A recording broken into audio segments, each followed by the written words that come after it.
So hello, and today welcome to another of my dental business transaction podcasts. And I'm going to be talking to a man who needs no introduction, but I'm going to give him one anyway. It is the man, the myth and the legend that is Chris Barrow, founder of the Extreme Business Academy. And for those of you that don't know, it's a revolutionary online platform for business owners, managers and teams. Good morning, Chris. Morning, how are you? I'm very well, thank you. I think we're both armed with strong coffees, aren't we? Yeah, and you know, it's an absolute pleasure to be with you, Lily. As you know, I'm normally on the other end of this, and I've spent a lot of time interviewing other people. So to be actually sat on the couch rather than sat in Graham Norton's chair, it's a really nice change. So thank you. That's good. I've got the handle ready for you, though, Chris. Yeah. Any jip and you're out. Boom. Yeah. Lovely. Now, I think first of all, obviously, we see a lot about you in the social media and the articles and the newsletters you write, and of course your workshops on the road. But let's talk about you, your personal hobbies and your leisure time, because I know you're a super active person. So tell our listeners a little bit about yourself. Oh, my word. Well, from an exercise point of view, I think there's an interesting background to this, which is that I was absolutely rubbish at any form of sport when I was at school. I was one of those kids where if you threw any ball at them, whether it was football, rugby, or even a tennis ball, basically it just kind of hit the side of my body and fell on the floor, and I stood there looking at it. And in fact, you'll recall that kind of legendary scene where they're picking sides for a football team and everybody's lined up against the wall. And I was always the last one. And whoever got to pick me used to go, "Oh, Barrow, come on." And so I actually got to the stage where when I started at secondary school, I was very, very fortunate back in the 1960s to win what you would now describe as a working class scholarship to go to a grammar school. And I was one of the only kids on our street that got the chance of doing that. And I suddenly walked into this grammar school environment that was heavily sport focused, football and cricket and tennis and lacrosse, I remember. And I was just hopeless. So I actually got my mum to write me a sick note every week so that I could wag sports. And I'd just go and sit and do my homework somewhere else in the school. So I emerged from the secondary education system. I was a 16-year-old school leaver with absolutely no physical talent whatsoever. And it was shortly after that, as I was a very junior 16, 17-year-old office boy working for an insurance company in central Manchester, somebody asked me whether I'd turn up and play five-a-side football. I rather reluctantly did so. But I've always been blessed by a fairly small overall physical disposition. In other words, I'm a bit of a short arse. And so they put me in five-a-side goals. And I found a passion. And largely, first of all, because I was small enough. And secondly, because I was stupid enough to throw myself all over the place to try and stop this ball going in the net. I got quite good at it. And we used to play in a five-a-side football league in a place called Ardwick Green in Manchester. And the hall that we played in was actually a territorial army barracks. And the football was built on a concrete pitch. So by the time I was 21 years old, I was a very, very good five-a-side footballer with leather kneecaps because they'd been cut and bruised and ripped so many times that I'd grown about 5 layers of skin. And that was the start of it. And I carried on as a five-a-side goalie for a while. Then I got into playing volleyball. And I played a team volleyball for, probably about 10, 15 years. Absolutely loved it. And around about 1998, let me start again. Around about 1978, so I would have been about 25 years old, I decided I was going to give up smoking because like every working class lad up north, I'd been smoking since I was about 15 years old. I was smoking and a bit overweight. And a pal of mine at work said, "Why don't you try doing a bit of long distance running?" So I thought, give it a go. First time I ran a mile and nearly died, but I just thought I'd keep going with it. And over time, I really discovered the true passion, which was long distance running. And so I became a runner in 1978. Sadly, I retired from running just a year ago as a result of just an accumulation of injuries, but ran my first marathon, London Marathon, I think it was 1977, and I managed to get 35 marathons under my belt before the body gave in. I am currently and have happily transitioned into long distance cycling. You are, and I can see that because obviously I follow you, and I can see how busy you are. And as I said earlier, you guilt shame me every morning because you're up so early in the morning, and you achieve more than most people by 9 o'clock. So well done. Obviously, we've talked about your leisure time, but I know you're also a workaholic. What drives you? What gives you the most pleasure, Chris, with your Extreme Business Academy and your private coaching?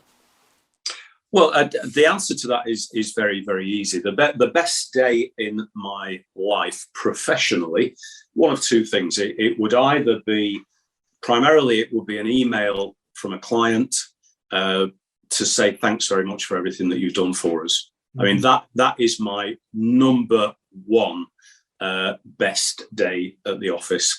And sometimes people write to me because they've just completed the sale of the business, which of course is why you and I know each other.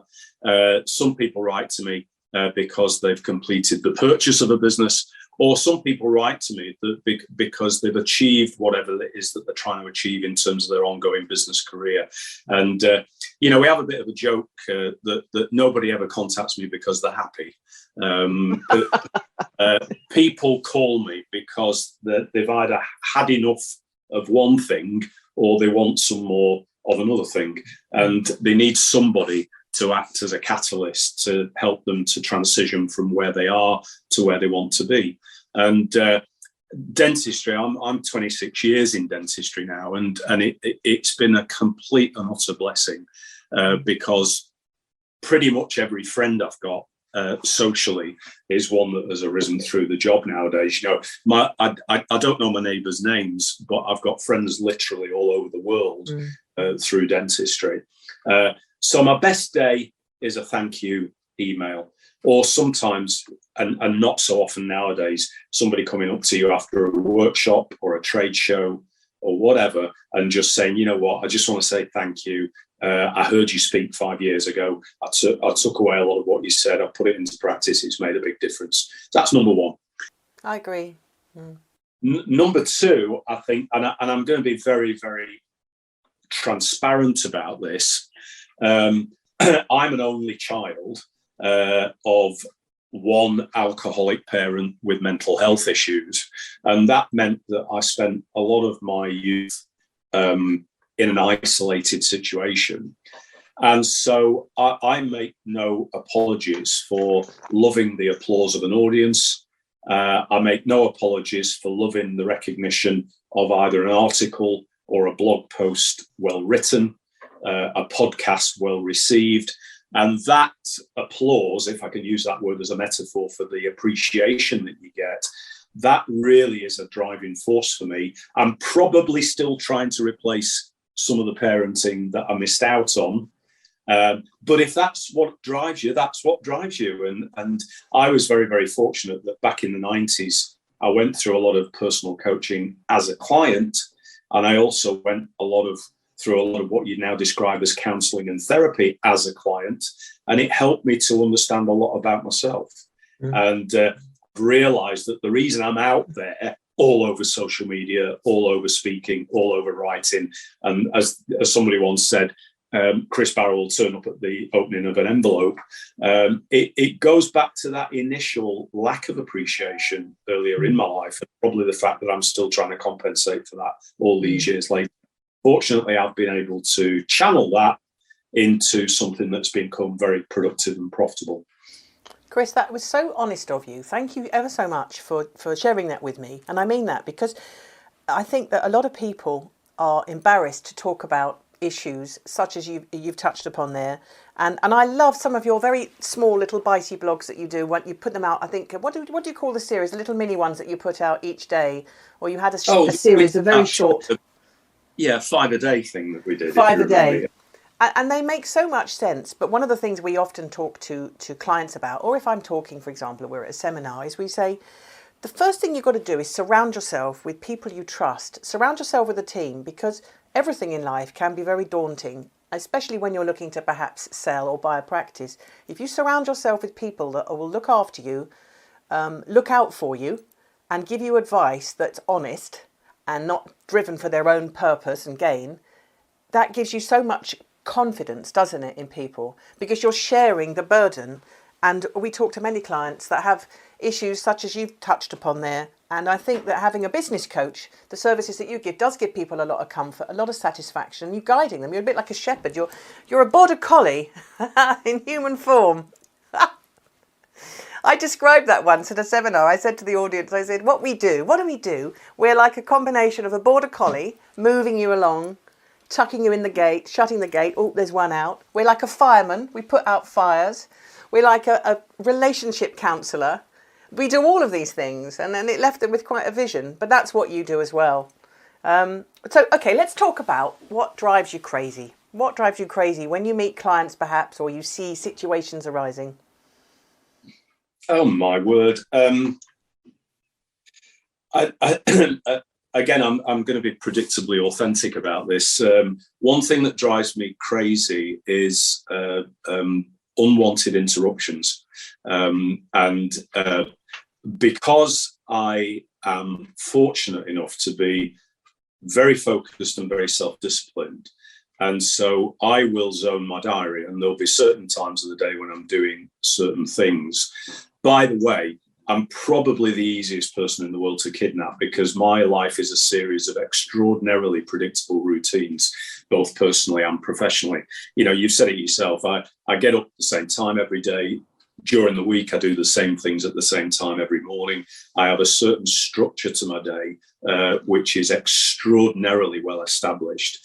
And I'll probably not. I'll have to not make any apology for saying that I allow that structure to command a great deal of my personal life as well.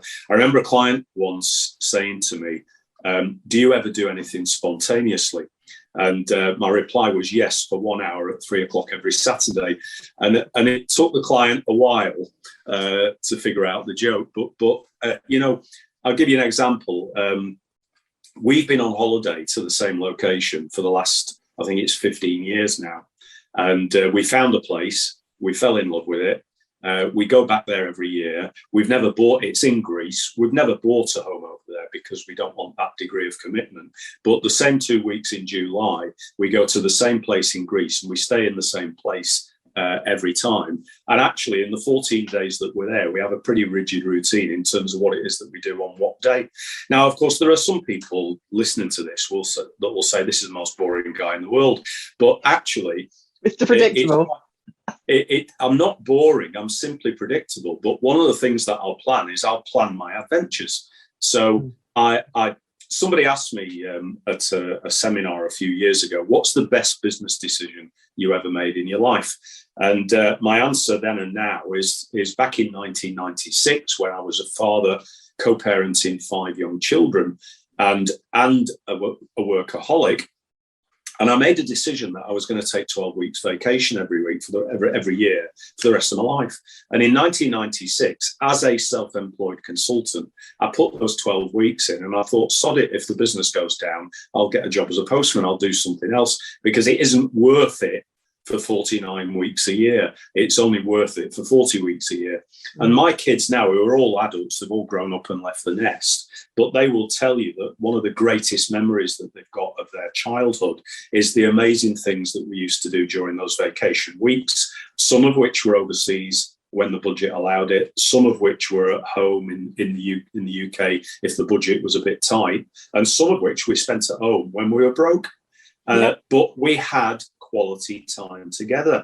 And when you're a workaholic who travels for a living, my work pre-COVID was about being on the road, visiting dental practices, delivering workshops, attending seminars and conferences. I didn't go to parent-teacher evenings. I didn't go to the Christmas panto. I didn't go to the sports day because I was away. And so I made sure that those 12 weeks I was there and we had quality family time. And that then and now was a great decision. So I organised my personal time as rigorously as I organise my professional time as well. And I set myself targets. I set myself a target to read 30 good quality non-business books every single year. And I always hit that target. I set myself a target of cycling. Nowadays, I want to cycle 5,000 kilometres in a year, and I'll hit that target. When I was a runner, it was a different distance target. So I'm constantly setting goals, setting targets. And I'll even set myself a target to say I'm watching a box set on television and I'm going to get to the end of that box set by the end of the month. I love working in that environment because it keeps me motivated. But there's plenty of variety, perhaps not a great deal of spontaneity. Yep. And I've got to ask you the question before we move on to the next subject is what happens if you don't make those targets? Because life has a habit of getting in the way, Chris. Do you get agitated or do you just put in more hours to achieve that target, tick that box? No, I'll drop it. I'll walk away from it. There was a year back in, it was the early 2000s where we were involved in an enormous house move. We actually went to live overseas for a period of and it became a very complex and complicated situation. And as a result of that, it was absolutely impossible to meet the target on vacations. Let it go.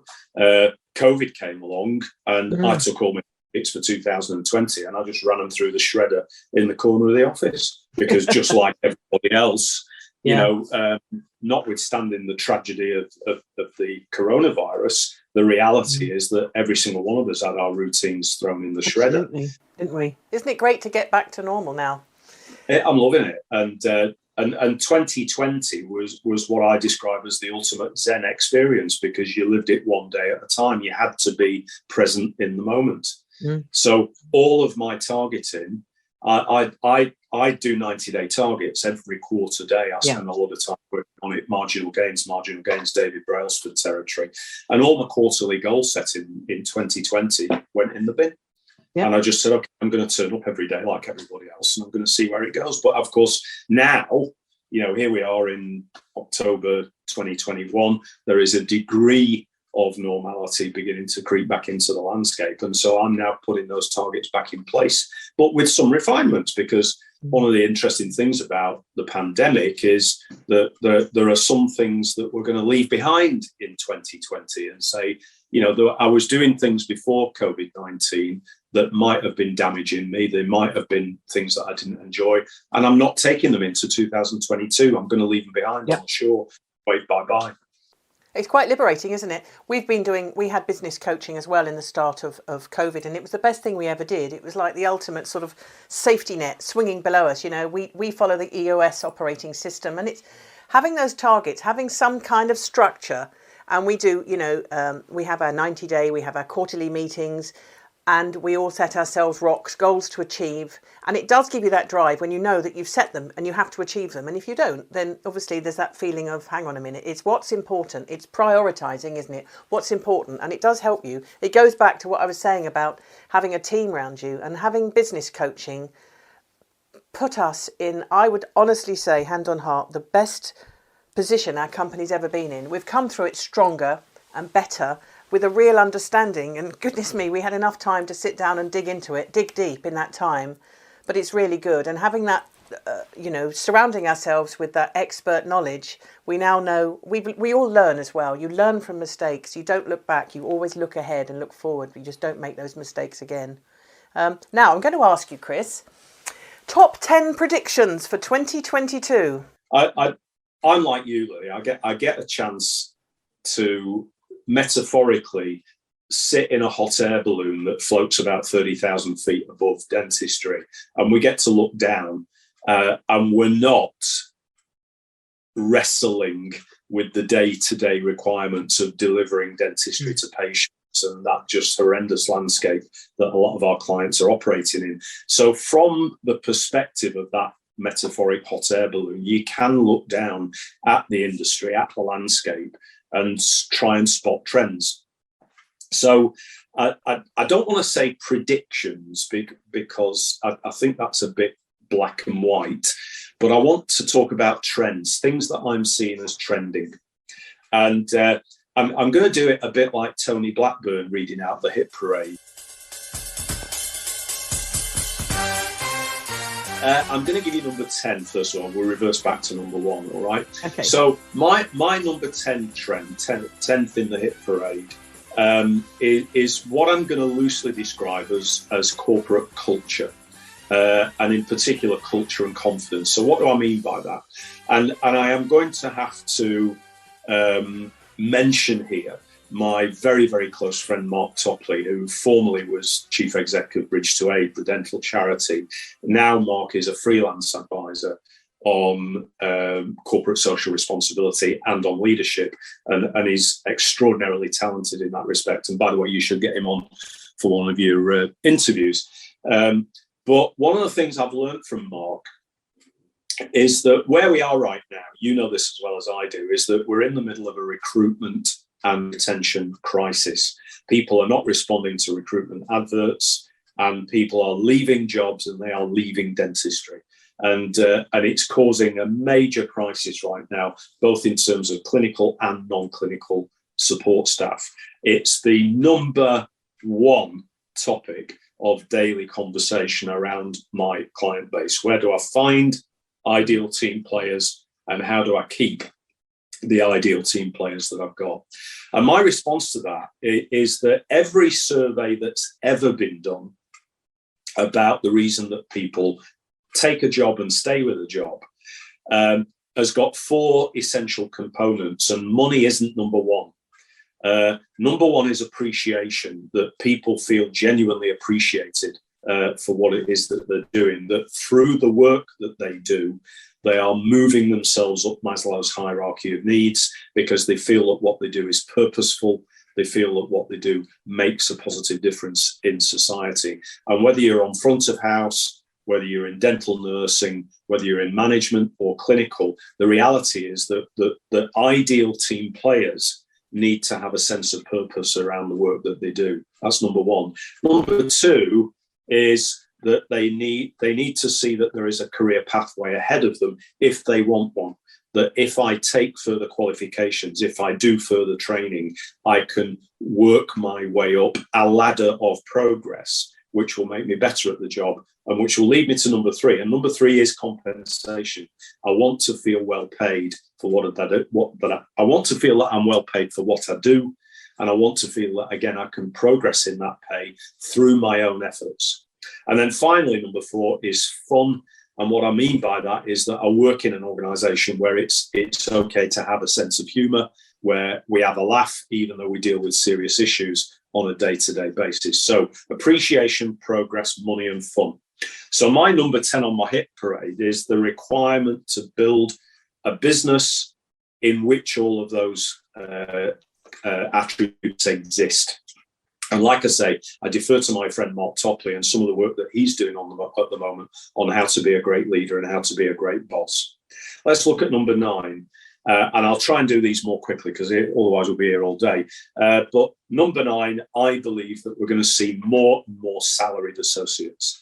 And I think that as people are coming out of foundation training and as the career opportunities that are available to them within the dental landscape are becoming more and more restricted, I believe that the savvy independent practitioner can recruit salaried dentists 2 years out of foundation training and can offer them 4 days a week of delivering preventative maintenance in their own surgery and a day a week shadowing the principal so that they can see the principal's clinical skills, but they can also hear the principal's language skills with the patients.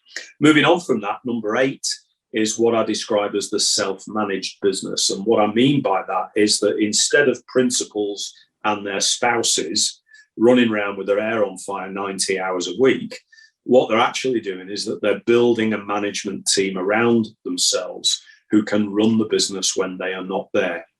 Yep. And my ultimate example of that was a client that I used to deal with many years ago, now has long since sold to a corporate and retired. But I remember that client nearly 20 years ago telling me that on the 1st of January every year, he and his wife went to their skiing lodge in France, and they stayed there until the 31st of March. They spent 3 months skiing every year, and they then came back to their practice early April in order to work for the rest of the year. And it was still there.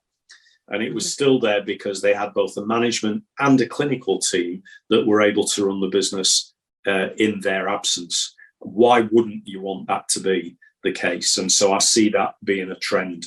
Number 7, leading on from that, is that I'm also working with principals who want to spend less and less time delivering clinical dentistry and more time working on the business as opposed to working in the business. So that leads to the concept of a principal retiring from clinical dentistry and building an associate-led business. And I'm doing a lot of work with my clients on that in order to reduce their impact, the impact of their production. Because again, as you know, the more of the gross turnover generated by the principal, the less the goodwill value of the practice should they want to sell. So it's in their own interest to get maximum exit value for the practice to reduce their own clinical production, which leads us on to number 6. So number 6 is my support and encouragement for the rise of the skilled dental therapists. I believe that it's an extraordinary shame that following the introduction of direct access, I see so many dental therapists that are being de-skilled because they're being pushed in a corner to do hygiene only. When in fact, if therapists were allowed to fulfill their full scope of practice as defined by the GDC, they could play a much more significant and important role within the development of the practice as a whole. So I've just been through salaried associates, self-managed businesses, associate-driven businesses, and therapy-led businesses as well. Let's drop down to number 5. Number 5 is financial control. Every single Champions League practice that I've ever worked with has had fantastic control of their finances. They know the numbers inside out. They know the key performance indicators. They know their operating cost per surgery per day. They know the productivity and the profitability of every single fee earner in the business. And when you know your numbers to that degree, then you're able to navigate the ship very, very accurately in order to make the journey as efficient as possible. Number 4, internal human interest marketing. Don't get me started on this because I'll go on all night. But I spend an inordinate amount of my time telling my clients that the single biggest marketing asset that they have in their business is their existing patient database. Because that existing patient database, number 1, can buy more things. Number 2, can write reviews. And number 3, can refer them to their family, friends, and colleagues, either through word of mouth or through digital recommendation. And it breaks my heart when I see practices throwing thousands and thousands of pounds a month, a year at Google and Facebook advertising in order to try and attract price shopping strangers into their business, when all they need to do is to actually connect with the existing patients that they've got. The exception to the rule, of course, is the new squat practice who've got no customers. They do have to talk to strangers. There's a way of doing that which is far more efficient than throwing money at the wall. But time and time again, I find practices that are sitting on an asset of 1,000, 2,000, 5,000 patients that they're not enrolling as their unpaid sales force. 3 left. Number 3, the digital patient journey. COVID-19, for all of the distress associated with it, has accelerated the digital patient journey by an order of magnitude. And so if we'd have been having this conversation even 2.5 years ago, if I'd have been talking about video consultations to triage new patient inquiries, if I'd have been talking about the effective use of scanning, if I'd have been talking about PowerPoint and Keynote treatment plans, and if I'd have been talking about video voiceover treatment plans, you'd have thought I was talking rubbish. And yet these things are now embedded in the patient journey in many practices, and we're not going back. These things now have become the future. Number 2, I am the self-appointed president of the Treatment Coordinator Fan Club. I think that I know that TCOs deployed effectively in practice will increase the productivity of the fee earners by 30% without doing anything else. And I believe, again, that one of the characteristics of Champions League practices is that they've got treatment coordinators doing the job properly, as is trained by other people out there. I don't train TCOs, but there are people like Laura Horton and others who do a fantastic job of it. And if I was a dentist, I would have a TCO alongside me every single time. Which brings me to the number one trending category in dentistry. And that is very simply the effective use of the intraoral scanner in the patient journey. Now, I'm not going to advocate one scanner over another. I am neither qualified nor competent to make that kind of product recommendation. But what I am saying is that those dentists who are embracing the use of the intraoral scanner as part of their overall communication with patients are experiencing a revolutionary change in the patient's level of involvement in their own dental health and in their own dental appearance. And we're not just talking about intraoral scanners for clear aligners, we're talking about intraoral scanners for every conceivable treatment modality, right through to implant and full arch dentistry. Yeah. And one of the great privileges that I've had over the last 12 months is that I've been hosting a series of European webinars from Align Technology, which have been about iTero, but I've seen some of the best dentists in Europe and from around the world talking about how they use intraoral scanning as part of their overall patient journey. It's been a revolution. And the mantra that I have with my clients is very simple: scan every patient, every visit. Simple as. And if you start doing that, and if you make the time to do that, your business will explode. So there's your hit parade. You've given some really good bullet points there for people. And some people will resonate with some of them, all of them. But that's an excellent run through of your recommendations, your predictions and your gut feel for 2022. Thanks ever so much for your time today. It's been really lovely to talk to you. Lots of fun. I wish you all the very best. Keep up your incredible energy, your passion, and I wish you all the very best. And if I don't see you before, I'm going to wish you a happy Christmas. Now, it's a bit early for that, isn't it? Oh my God! Well, it's too early for that. We won't do that. So we saw our first Christmas tree in somebody's living room last week, and I have a personal tradition actually, which is that every year, whichever of our local supermarkets is the first one to put the Christmas decorations up, I always go to the store manager and ask him to direct me to the Easter eggs. I just love doing it. I bet they love you. I saw some mince pies in my local supermarket and I just tutted. I was feeling a bit like a miserable old Grinch, you know. Here we go. Chris, it's lovely to talk to you. All the very best. Thanks for your time.